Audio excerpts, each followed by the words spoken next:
Hi friends, when we do research on any subject, each individual owns it as my knowledge, an invention or a discovery. Once we share it, the whole of humanity can own it. I would like to introduce you to a different approach where it is not about the individual or personal. It is about collective, something the whole humanity shares, something that is called transpersonal. Let us start with the question, when we are born, are we blank? Is the mind a blank slate? Or is it already loaded? I will first address it from the point of view of the West.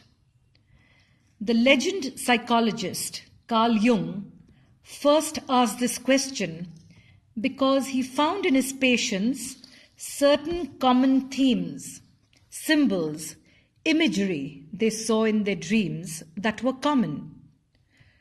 Whatever religious background or culture, they were common.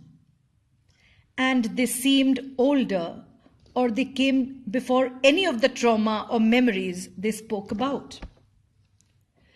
So Jung proposed the concept of psyche, a person's total personality. It simply means all of you. The psyche consists of the conscious, unconscious, and also the collective unconscious. And this collective unconscious is inherited through archetypes. And the archetypes are already there, deep in the collective unconscious when we are born. This is common to all. Just like in the physical body, we have heart, lungs, etc. Within the psyche, there are psychic structures or organs. And these too are functioning like the heart and lungs on their own. They have a role to play in our well-being, mental health, knowledge, and awareness. But you cannot experience them like you can your heart and lungs. Their expression comes in the realm we call art, through symbols. Symbols are beyond language. They point to something abstract, deeper. Now I will introduce you to how we see it from the East. Actually, East is not India or Asia. It is an approach of the mystics anywhere in the world.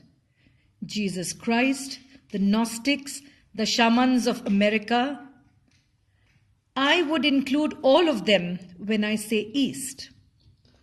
In yoga, the total human personality is called Chitta.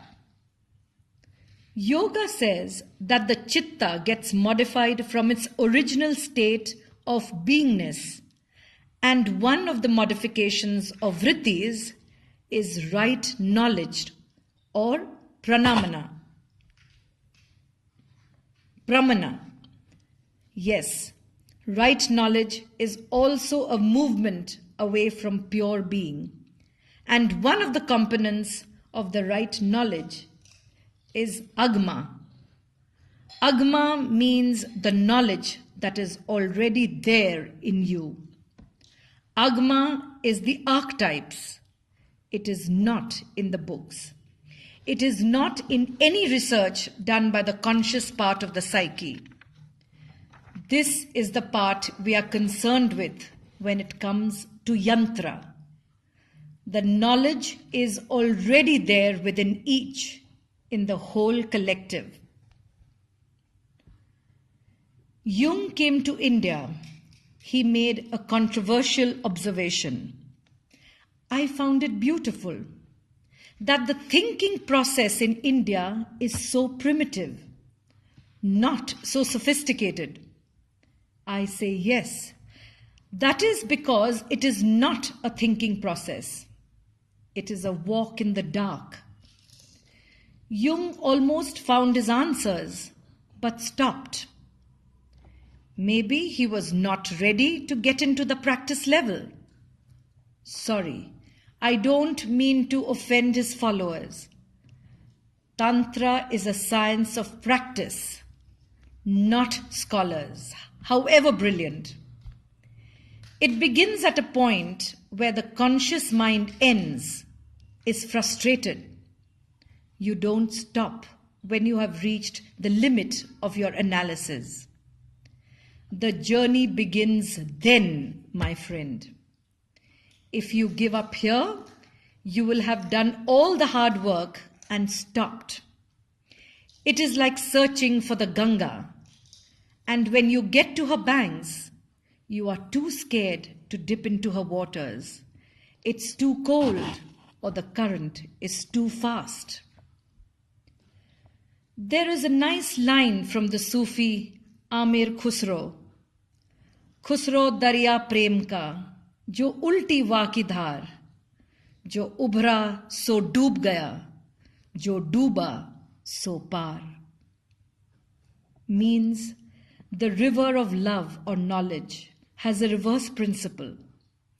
The one who struggles to stay afloat drowns, and the one who takes the plunge willingly gets to the other side of the river. Love, Bharat Thakur.